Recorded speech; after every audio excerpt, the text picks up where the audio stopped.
Boa tarde a todos. Estamos na segunda sessão desta série de debates sobre a aplicação Stay Away Covid, que esperamos que nos possa ajudar a não estarmos todos confinados enquanto durar esta situação de pandemia que estamos a viver com o Covid-19 e que esperamos, portanto, que possa ajudar-nos a manter a abertura e a sociedade a funcionar com alguma normalidade. Hoje vamos continuar o debate e temos aqui o professor José Manuel Mendonça, que é professor de Engenharia da Universidade do Porto e presidente do Conselho de Administração do INESCTEC, aliás, que é associado da Ciência Viva. Foi vice-presidente da Agência de Inovação e administrador de diferentes empresas de base tecnológica. É atualmente fellow do IC2, Instituto da Universidade de Texas em Austin, e membro do High Level Group da Plataforma Tecnológica Europeia Manufuture. É também diretor do programa da Universidade de Texas em Austin, Portugal. Tenho também aqui conosco o professor Jorge Soares, professor da Faculdade de Medicina da Universidade de Lisboa e presidente do Conselho Nacional de Ética para as Ciências da Vida, com quem, aliás, tivemos o gosto de fazer uma série de debates também sobre ética e ciências da vida, aqui há uns anos. Foi presidente do Conselho Científico das Ciências da Saúde e da Vida na Fundação para a Ciência e Tecnologia, foi diretor de departamento no Instituto Português de Oncologia, onde presidiu um grande número de comissões científicas em saúde e ética. Atualmente é também diretor do programa Gulbenkian Conhecimento. É um gosto ter-vos aqui hoje.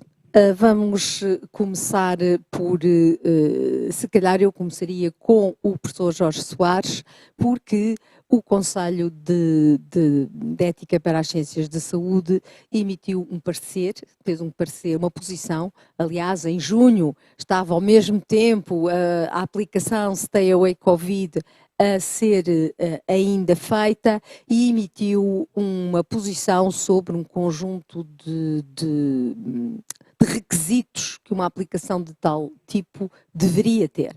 Portanto, professor, se calhar eu vou-lhe pedir que explique de uma forma muito sucinta os aspectos essenciais dessa posição. Muito boa tarde, muito obrigado, professora Ana Oliveira, pelo convite. É um imenso gosto estar aqui. Cumprimento também o professor José Manuel Mendonça e felicito também pelo desenvolvimento desta aplicação. O Conselho Nacional de Ética para a Ciência da Vida emite pareceres fundamentalmente a solicitação ao do Governo ou do Parlamento no processo de construção legislativa. Os pareceres têm maior densidade, digamos, de informação técnico-científica, mas também, por sua iniciativa própria, pode emitir posições, que é um bocadinho diferente de pareceres. É como se estivéssemos a falar de um despacho, um projeto de lei, um decreto de lei, que tem, digamos, peso diferente. Logo em março, quando se iniciou o confinamento, o Conselho teve uma posição sobre as questões éticas emergentes em período de pandemia, porque há questões muito relevantes. Uma delas, o confinamento condiciona automaticamente a autonomia há alguma diminuição da amplitude da autonomia e da liberdade, tal como a concebemos.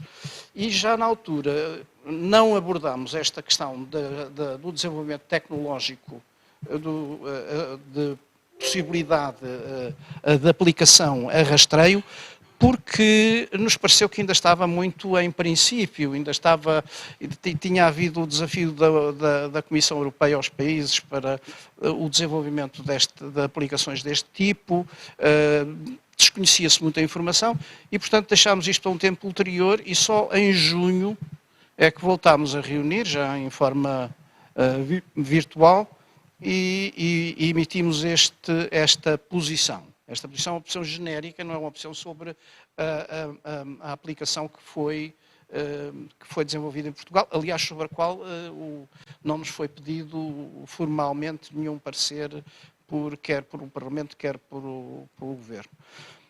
A nossa posição foi, no essencial, pode-se resumir a 3 linhas, não é? A primeira é, não há nenhuma objeção ética a que as pessoas, por segurança individual, possam descarregar esta aplicação e tê-la. Em segundo, esse facto não obsta a que as pessoas aliviem aquilo que são as suas responsabilidades sociais para o controle sanitário. Ou seja, que ninguém fique com a ideia, eu agora sinalizo e, portanto, escuso de estar a preocupar-me. Não. Portanto, todas as medidas que têm que ser adotadas, elas têm que ser mantidas. A terceira linha de orientação foi isto não é um método alternativo, é um método complementar, mas não é um método alternativo ao rastreio epidemiológico convencional, tal como conhecemos. Por razões que também estão discutidas nesse documento, uma das quais a circunstância de isto não ser uma aplicação generalizada a todas as pessoas, nem todas as pessoas têm acesso e possibilidade de a utilizar. Há um quarto ponto que tem a ver com a defesa da privacidade, confidencialidade. Eu confesso que eu pessoalmente não sou muito fundamentalista com estas questões da defesa da proteção dos dados e existem comissões próprias para isso, mas é um assunto que se percebe que está de certa forma diluído, que foi trabalhado por esta aplicação digamos, a aplicação portuguesa. Pronto.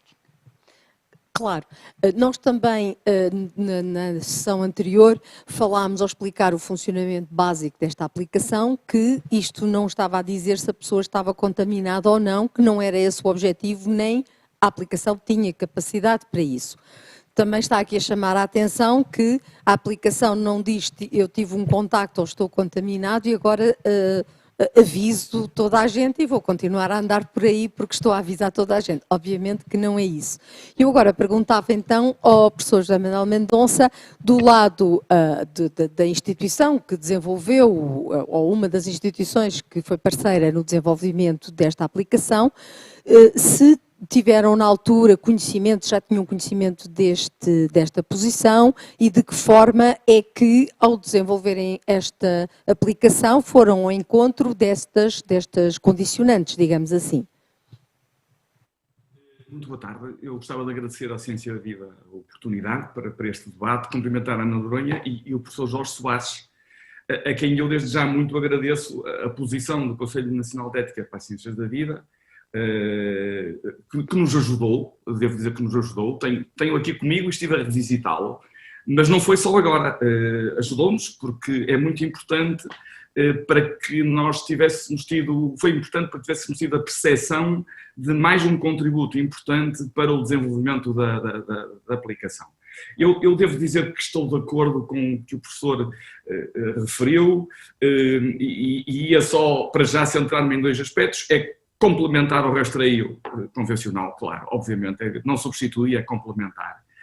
Terá algumas vantagens, mas não vantagens como alternativa, mas com a complementaridade, porque, de facto, a rapidez da notificação das pessoas com contactos de risco, a eficácia que o sistema supostamente terá, se bem afinado e a funcionar, relativamente a esses contactos, não esquecendo, entre aspas, ninguém, os recursos que poupa sob a forma das pessoas que estão a fazer o contrato manual e até, se quisermos, podemos dizer que protege melhor a privacidade dessas pessoas, porque a notificação é completamente anónima e o rastreio manual exige que se ande a telefonar e a contactar as pessoas pessoalmente. Portanto, isto é completamente complementar. Estou completamente de acordo com o professor em que todas as outras medidas são importantíssimas e, portanto, isto não permite relaxar nenhuma das outras medidas, a máscara, o distanciamento social, a higiene, etc. É mais uma ferramenta. Na nossa opinião, e a nossa percepção em termos dos colegas europeus e dos outros países europeus, Portugal foi o nono, acho que já há 10 ou 11, e estamos a caminho de 15, 18 países que fizeram este desenvolvimento. Portanto, é como se fosse mais um mecanismo, mais uma ferramenta que tem uma particularidade. É tanto mais eficaz quanto maior for o número de utilizadores. O Conselho Nacional de Ética para as Ciências da Vida levanta várias questões muito pertinentes, que nós procuramos obviar, as questões da segurança, as questões da defesa da privacidade, as questões do acesso equitativo a toda a população, etc. E há questões, pronto, que nós achamos que resolvemos o melhor possível face ao conhecimento científico e tecnológico atual. Achamos que dentro de algum tempo, no futuro próximo, haverá outras tecnologias que poderão ser utilizadas para fazer ainda melhor o que já se faz, mas à luz do conhecimento científico atual, achamos que, nomeadamente na defesa da privacidade, que se foi o mais longe possível, até em prejuízo da informação que os epidemiologistas gostariam de ter para fazer análise de dados, que têm muito pouca informação para fazer análise de dados, porque não havendo dados pessoais, não havendo dados de localização, etc., é muito difícil fazer estudos, e aí o professor sabe isso muito, muito melhor do que eu. Portanto, eu diria que esta equipa do Inesctec, de cerca de 40 pessoas, com 2 empresas startups que têm experiência no desenvolvimento de produtos, tanto nas aplicações móveis como na cibersegurança, trabalhou em conjunto num protocolo que terão ouvido falar, que é o DP3T, que é um protocolo em que o Inesctec colaborou. A liderança foi suíça, foi da Politécnica de Zurique, Lausanne, Oxford, Leuven, University College, Delft, etc. Portanto, houve um protocolo de cientistas europeus que foi desenhado tendo em conta a maioria esmagadora destas preocupações: privacidade, autonomia, acesso, anonimato, completa conformidade com o Regulamento Europeu de Proteção de Dados e, portanto, com o RGPD português. Portanto, estes cientistas, por oposição ao que se fez inicialmente, como saberão, já nem digo na China, nem vale a pena falar, mas na Coreia do Sul, em Singapura, em Taiwan, em Israel, etc., estes cientistas europeus colocaram a privacidade de dados em primeiro lugar, com prejuízo de algumas outras características funcionais da aplicação, mas a privacidade de dados foi colocada em primeiro lugar. Outro assunto que foi aqui falado, foi aliás responder a pergunta do público, era se esta aplicação se poderia ser usada no estrangeiro. E foi dito que, precisamente, por isto ter sido desenvolvido em conjunto, tinha havido um esforço de articulação entre os vários sistemas que estão a funcionar. Agora, a vossa posição põe também o problema de ética relativamente ao acesso de pessoas da população a esta aplicação, porque de facto só quem tiver no fundo um smartphone, um telemóvel um bocadinho mais desenvolvido é que consegue instalar a aplicação. Isso é uma questão que é incontornável, uma vez que isto depende de um tipo de tecnologia. E não é solucionável, não é? E não é Nós solucionável. temos uma população que é muito heterogénea naquilo que são o acesso a bens de consumo e não é solucionável, mas tem que se chamar a atenção a ela. Porque na altura discutia-se muito isto poder ser um método alternativo. E como método alternativo, aí há que pôr umas cartolinas vermelhas, porque deixávamos para trás, por discriminação digital, não é? Se quiser chamar assim, um enorme número da nossa população, nomeadamente os idosos, nomeadamente as pessoas com menos recursos económicos ou financeiros.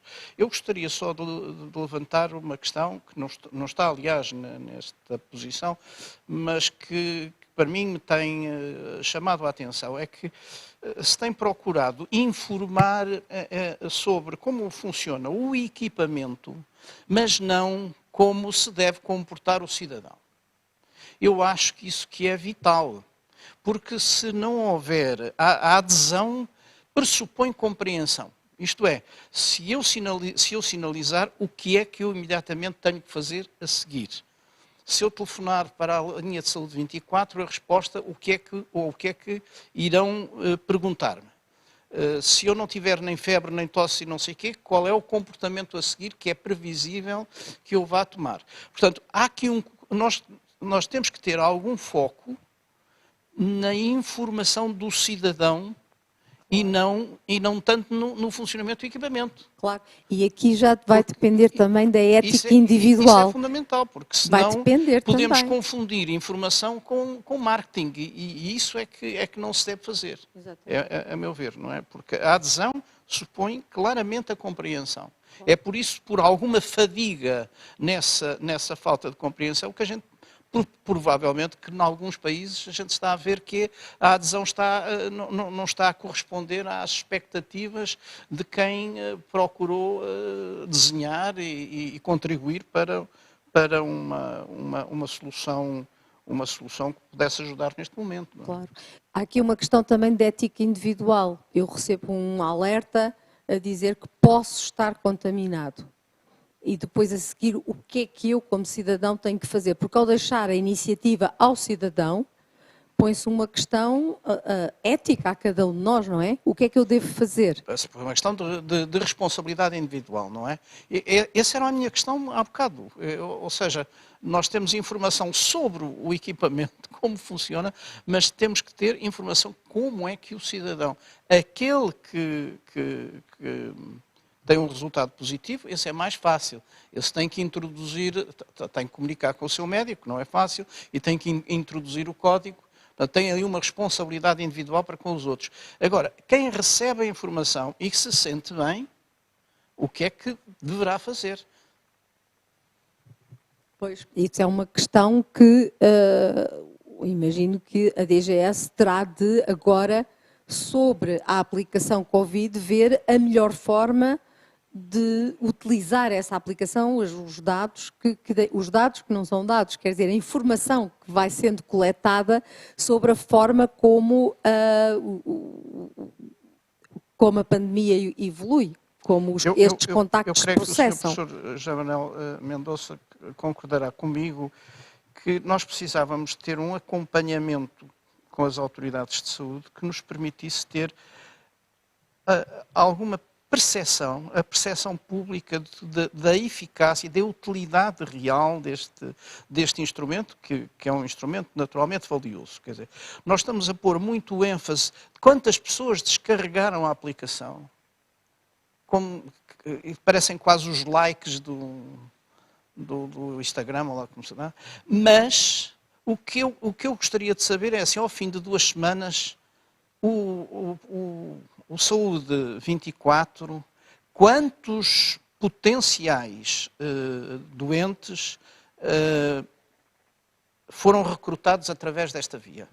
Eu acho que o professor José Manuel Mendonça é capaz de já ter informação sobre isto, porque também isto tem a ver com aquela questão que estávamos a abordar há pouco, que é da população que não tem acesso a esta aplicação. O número de pessoas que descarregam, segundo eu entendi, é importante porque há uma taxa de eficácia. É preciso que haja um certo número de pessoas que globalmente descarreguem para isto poder ser, mas se calhar o professor José Manuel Mendonça terá números e dados concretos sobre isto. Contributo muito rapidamente sobre a interoperabilidade. O facto de o protocolo ter sido desenvolvido a nível europeu, pelos cientistas europeus, e de inclusivamente a Google e a Apple terem utilizado esse protocolo para depois, ao nível do seu sistema operativo, desenvolverem funcionalidades que permitiram poupar bateria, ter a aplicação em background, segurar os dados dentro dos telemóveis, os tais números codificados. O governo francês queria que a Apple abrisse os telemóveis, porque queria que os seus epidemiologistas centralmente no servidor soubessem onde é que estavam as cadeias, e a Apple não deixou. Portanto, isto quer dizer que a Apple e a Google seguiram o protocolo dos cientistas europeus, do tal sistema descentralizado, em que cada pessoa no seu telemóvel tem um controlo absoluto sobre a informação. A interoperabilidade está a ser criada e desenvolvida, porque sendo as aplicações ao nível do telemóvel interoperáveis, que possam comunicar, o que está agora a ser desenvolvido é ao nível dos servidores para publicarem os infectados e para que um alemão que esteja em Portugal, após regressar, possa ter informação sobre os infectados aqui em Portugal e se esteve com algum contacto de risco aqui em Portugal e vice-versa. É isso que se pretende para toda a Europa. Exceto França, que persistiu no sistema centralizado e, como devem saber, e o professor de certo sabe, tem uma aderência muito baixa, inclusive com pessoas a desinstalar a app e não passou dos 2, picos por cento da população. Sobre o acesso, e o professor tem toda a razão, nós fizemos estudos com os dados da Anacom e dos operadores e nós estimamos em cerca de pouco mais de 60% da população, 63%, 6,3 milhões de portugueses, terão telemóveis capazes de instalar esta aplicação, porque para já os telemóveis que não têm ligação à internet, a minha mãe tem 89 anos e tem um daqueles telemóveis muito simples com um botão de alarme e não pode descarregar a app, pronto, portanto o professor tem toda a razão.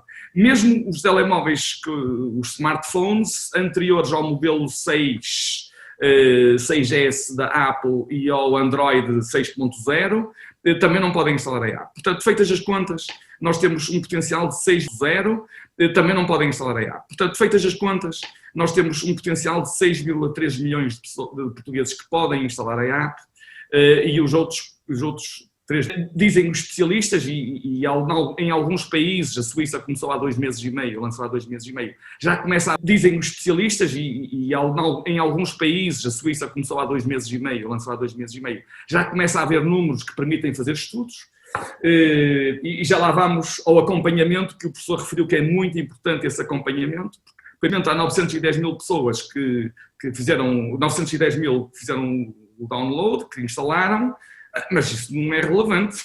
O que é relevante é o impacto. E, de facto, estes números que eu vou citar já são atrasados, têm vários dias.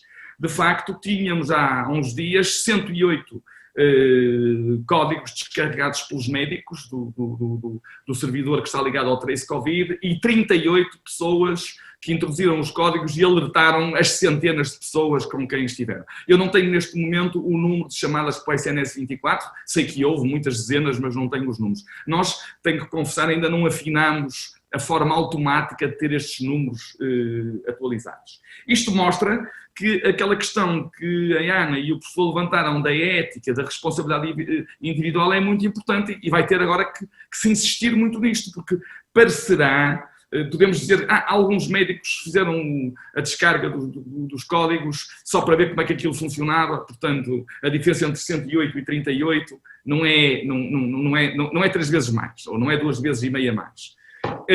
Mas já, em todos os países, já há uma diferença entre o número de códigos descarregados pelos médicos, portanto, doentes infectados, e o número dos doentes que utilizam a app para informar anonimamente aqueles que tiveram com eles um contacto de risco. E isto tem a ver com a ética individual, porque foi dada a liberdade completa às pessoas, primeiro de instalar a app, depois de a desinstalar e finalmente ser egoísta. Porque podem ter a app para serem avisados de um contacto de risco e podem não querer avisar os outros que tiveram um contacto de risco. É evidente, eu não queria chamar egoísta às pessoas porque provavelmente, na maior parte dos casos, é uma percepção de que não há anonimato nesse aviso. Não é? E eu queria deixar aqui claro que há um anonimato completo, isto é, o infectado, ao colocar os códigos que depois no servidor são identificados pelos telemóveis das pessoas 2 vezes por dia e que verificam se, tendo no telemóvel o mesmo código que está no servidor, tiveram um contacto de risco, é anónimo para quem recebe o aviso que teve um contacto de risco de quem foi o infectado com quem esteve. Anónimo, completamente. Com quem esteve, onde esteve, só sabe uma coisa, se foi há um dia, se há 2 dias, se há 3 dias, se há 4 dias, anonimato. E é anónimo. E o infectado também não sabe ao avisar quem é que avisa. Nem os serviços de saúde sabem quem é que avisa. Portanto, isto é completamente anónimo. Possivelmente, as pessoas poderão hesitar em introduzir o código que o médico lhes dá, com receio que não haja anonimato, mas de facto há aqui um anonimato. Para terminar... Queria perguntar... Não, eu só ia comentar a questão do anonimato porque eu acho que sobreleva em demasia a questão do anonimato. Aqui é muito mais uma preocupação das comissões de proteção de dados, dos juristas. Na minha maneira de ver, a questão do anonimato coloca-se mais quando a doença está relacionada com algum estigma, como aconteceu com HIV. Agora, uma infecção deste tipo, ninguém esconde que esteve com gripe ou está preocupada que esteve com gripe. Não é? O processo de acompanhar pessoas no domicílio faz-se mediante contacto telefónico. Se as pessoas não atenderem, tem que ir lá a autoridade policial. Portanto, isso as pessoas compreendem bem. Eu acho que só está muito preocupado com as pessoas preocupam-se muito com a privacidade dos dados em sentido global e devem-no fazer. Mas verdadeiramente aquilo que preocupa as pessoas não é se o seu colesterol é 184, as pessoas partilham isso com uma grande facilidade. As pessoas têm dificuldade de partilhar qual é o património que têm, se têm doenças relacionadas com estigma, como pode ser o cancro ou o HIV, ou nas empresas privadas quanto é que ganham. Isso é que as pessoas não gostam que se saiba. O resto não é tão preocupante. Eu aqui só gostaria de reforçar que me parece importante é a necessidade de os cidadãos entenderem, compreenderem para participar, porque senão não aderem. É absolutamente imprescindível acompanhar isto de um debate público para as pessoas perceberem o que está em questão. Se as pessoas não percebem, isto é, se quem que é positivo verifica que depois o facto de ter responsavelmente introduzido os seus dados para permitir a rede de contacto, verificar que isso não tem eficácia, as pessoas deixam de o fazer. Claro, as pessoas... Essa é que é a questão. Pois. Nós precisamos de saber exatamente quantas pessoas infectadas sinalizaram e quantas outras das pessoas chegaram à Saúde 24 e foram rastreadas por este método. Que isto é a base para a adesão das pessoas. Claro, isso é um ponto importante. A pessoa tem que ter uma atitude que tem a ver com um comportamento individual, com uma percepção do risco ou não de estar a fazer anonimamente ou de estar a ser tornado público, por um lado, mas por outro lado é muito importante que a pessoa tenha a ideia da eficácia, que está a contribuir para o bem comum. Porque se a pessoa não achar que está a contribuir para o bem comum, se calhar como é que eu estou a proteger também a mim e aos outros? Exatamente. É uma decisão ética, no fundo, individual, é uma decisão... mas o professor José Manuel Mendonça queria dizer qualquer coisa também. Pronto, isto tem 2 semanas, não é? Isto tem 2 semanas e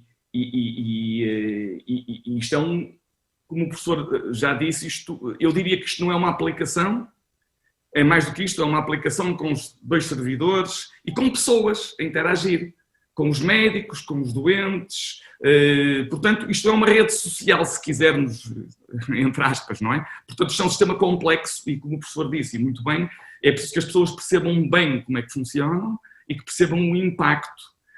Nós estamos a caminho de ter esses dados que o professor referiu, esses 3 dados, para além do número de pessoas que têm instalado, que é o número de pessoas infectadas que têm a aplicação, o número de pessoas que introduziu os códigos e sinalizou e o número de pessoas que ligou para o SMS a dizer que foi alertado para a aplicação. Não serão todas, porque as pessoas podem escolher outros. Lá está, são livres, lá está, privacidade de dados, não sabemos quem são, não podemos ir atrás delas. Elas é que têm livre-arbítrio para decidir. Mas esses números são importantes. Esses números que eu acho que são necessários 15 dias. O exemplo da Suíça, que está há 2 meses e meio, da Alemanha, que está há cerca de 2 meses, da Itália, Dinamarca, etc., mostra que isto tem um mês de arranque até que entre em contínuo. E o nosso objetivo é poder ter esses números, entre aspas, diários, ou praticamente diários. Assim como temos diários o número de pessoas que descarrega a aplicação, pretendemos ter diários estes números, pronto, que dependem do sistema de saúde, porque o SNS 24 Os médicos e o sistema de saúde é que têm esses números para tornar públicos. Eu sei que há muita... E o professor tem toda a razão sobre...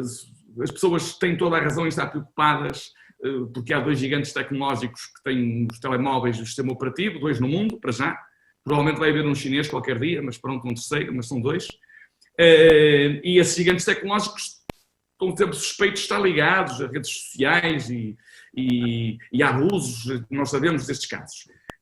Neste caso, a aplicação usa identificadores completamente neutros e não tem acesso a nenhum dado pessoal que está no telemóvel. Portanto, está blindada. E o código, como o código, de uma forma transparente, foi colocada na GitHub, que é uma plataforma global em que estes códigos estão, portanto, o código está sujeito ao escrutínio de quem quiser vê-lo e que sabe exatamente o que é que faz. E que mostra que não há coisas escondidas no código. Portanto, do ponto de vista da aplicação, não há acesso a dados pessoais do telemóvel, nem são utilizados dados pessoais.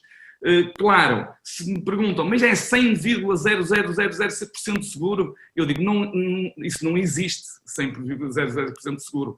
Por exemplo, o problema do rastreio, não há rastreio de posição, não há geolocalização. As pessoas estão preocupadas. Embora, por exemplo, nos telemóveis Android não se pode ligar o Bluetooth nem o GPS. Tem que se ligar tudo junto. E as pessoas, mas está ligado o GPS, mas não há geolocalização. Agora, por exemplo, eu não sei se sabem que há uma diretiva europeia em que todos os carros modernos, neste momento, estão equipados de um GPS que está ligado a uma central por razões de segurança do veículo e dos ocupantes. E todas as pessoas que estão num carro moderno, mesmo com os telemóveis desligados com o GPS, estando no carro, sabe-se onde é que estão. Pronto, ponto final. Na Europa é assim. E as pessoas partilham com muita frequência a sua posição e as fotografias do Facebook. Mas eu tínhamos aqui algumas perguntas aqui do público. Se não houver sucesso na aplicação, não vai ser por essa questão. Eu acho que o discurso está demasiado polarizado nessas questões, que para as pessoas não são tão relevantes. O que é importante é que as pessoas percebam os seus gestos, que eficácia têm, que importância têm para cortar as cadeias de contágio. E isso é mais importante e não a atenção que se deve ter, evidentemente, com um discurso exagerado nas questões das questões claro. Da privacidade e do... Claro, se dermos uma ideia que é a panaceia universal, as pessoas... Eu sei que me vão bater por causa de... Não aqui, evidentemente, por eu estar com esta posição relativamente tão aberta, mas eu estou convencido que os meus dados todos estão lá em cima, pois eu entro num computador, vejo um site de um jornal e estou sempre a dizer concordo, aceito, concordo, tudo, não é? Senão não avanço nas informações. Ora, isso é para alguma coisa, não é? Senão não lê o jornal.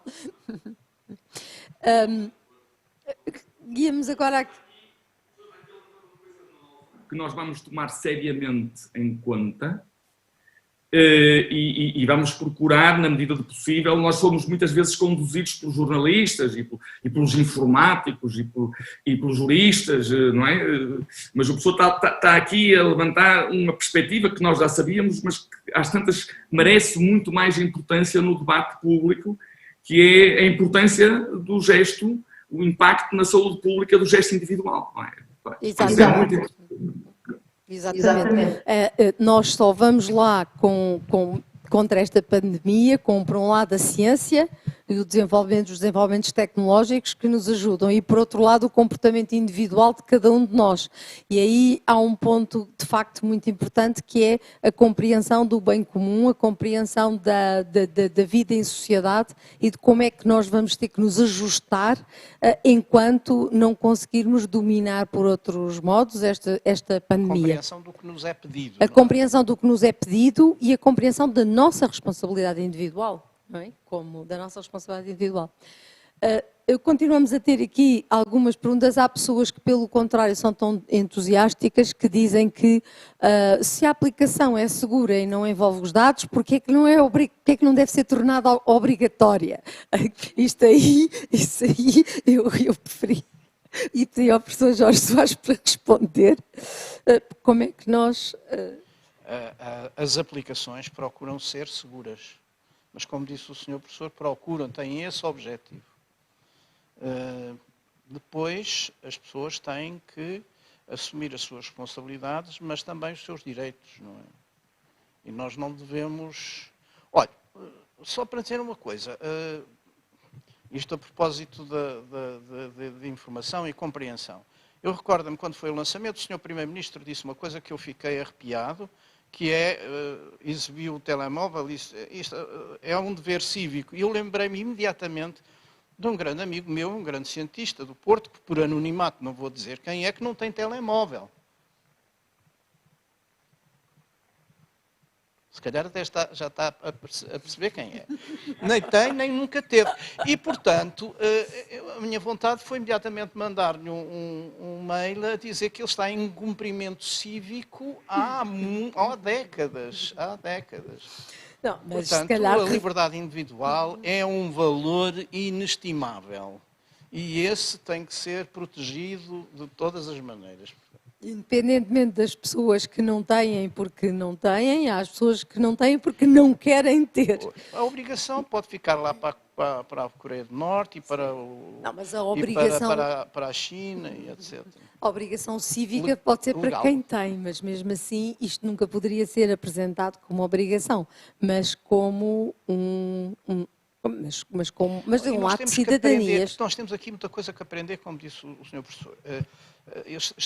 Estimou que é necessário 60% e tal da população ter isto descarregado. Oxford tem dado informações contraditórias. Começaram em 50, já falam em valores muito mais baixos. É assim, em termos de acessibilidade, de acesso à população, os números que nós temos é que a penetração da internet móvel, dados da Anacom, isto é, o número de pessoas que têm um telemóvel com internet é 76,4% da população total. E dos telemóveis, 79% dos telemóveis suportam esta app média dos 3 operadores, Vodafone, Mel e nós.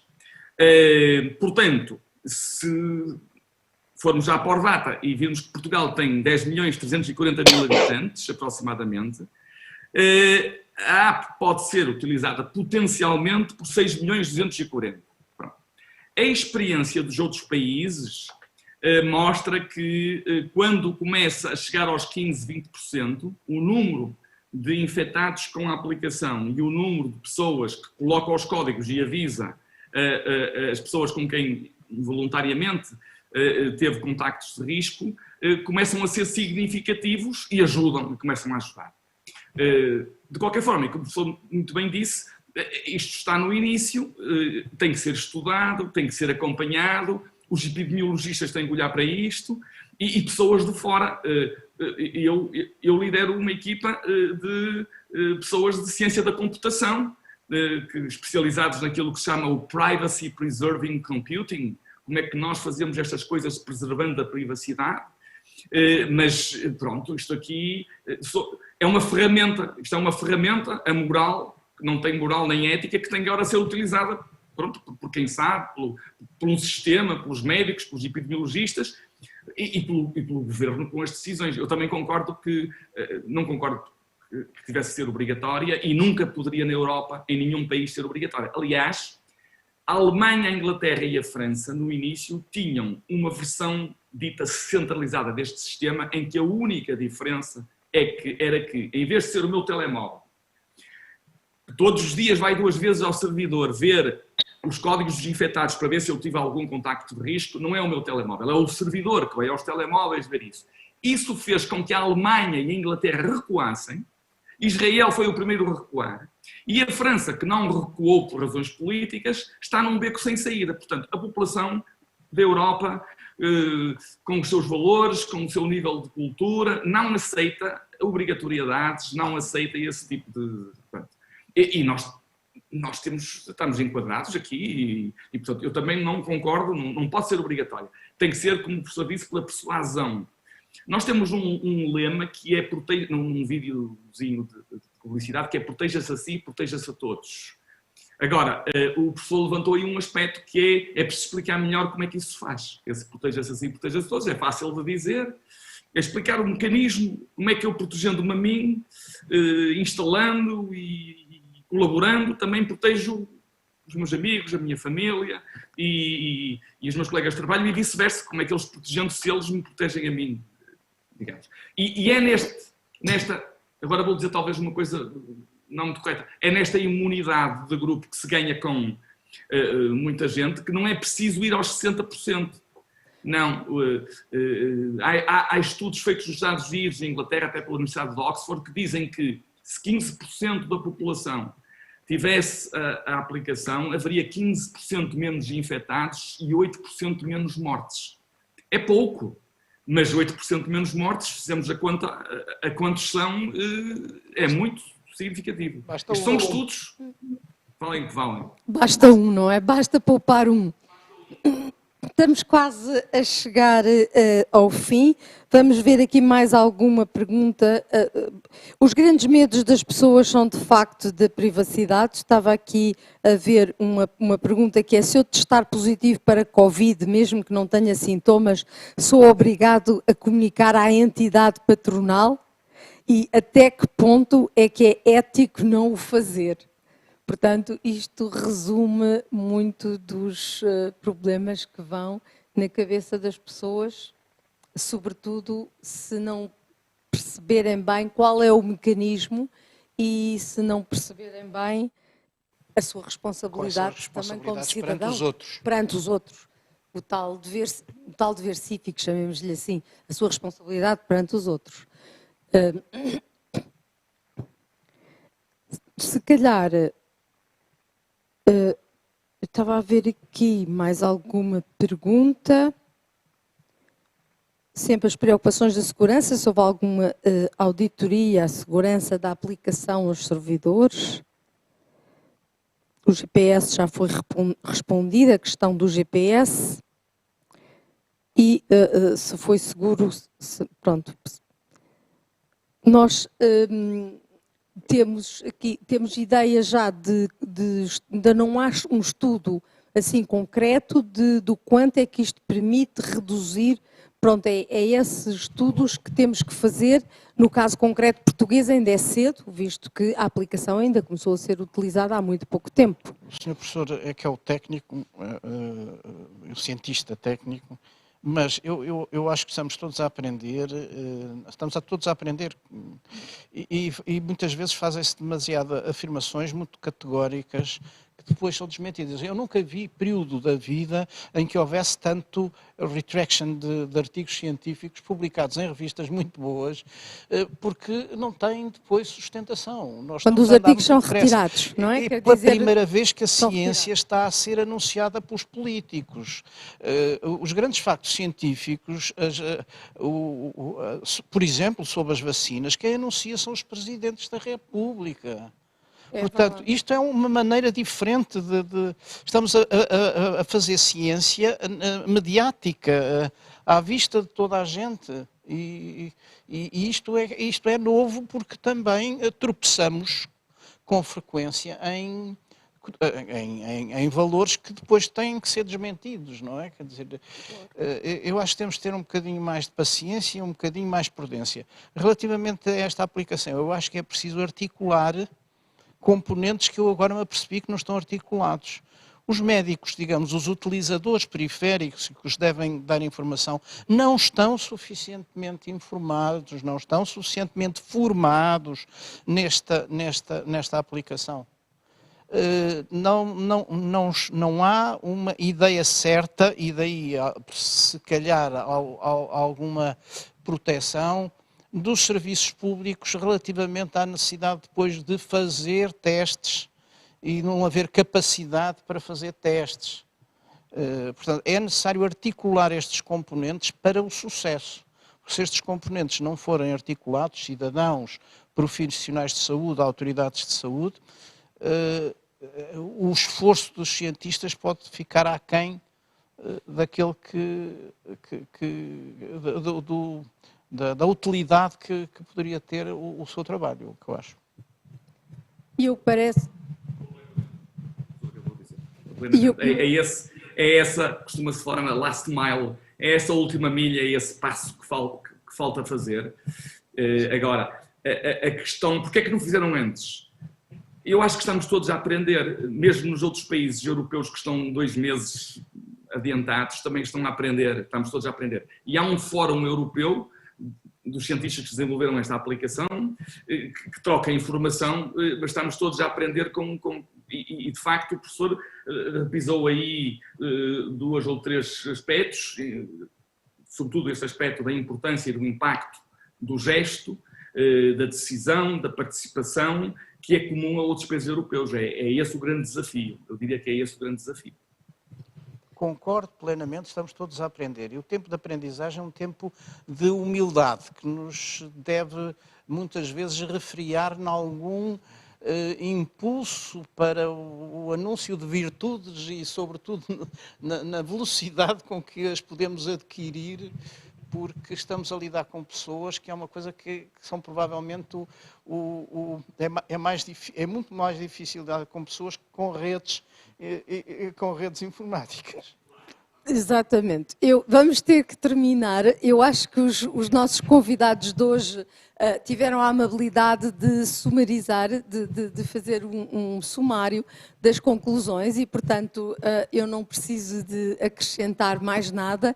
Temos um instrumento, este instrumento não é único, é um complemento e tem de ser devidamente complementado, tem que ser devidamente informado, dada a informação, quer ao público, quer aos profissionais de saúde, de forma a que esta metodologia se torne mais eficaz. E temos aqui também que ter em conta o papel individual de cada um de nós, a responsabilidade que temos que ter e a articulação entre os vários serviços para, de facto, otimizarmos esta ferramenta que é posta à nossa disposição. Resta-me agradecer-vos pelo vosso tempo, agradecer para quem esteve a assistir aí em casa e despedir-me até à próxima semana, onde vamos debater o impacto que poderá ter esta aplicação no relançamento da economia. Hoje já levantámos um bocadinho o véu, vemos que há aqui alguma hipótese de ajudar, mas vemos também as limitações e o que é que tem que ser articulado e divulgado para que isto seja efetivo. Fiquem connosco, na próxima semana temos mais um debate e despeço-me e convido-vos mais uma vez a visitar o Pavilhão do Conhecimento, que tem a porta aberta. Nós aqui estamos nesta sala, mas estamos a receber visitantes em toda a segurança. Muito boa tarde.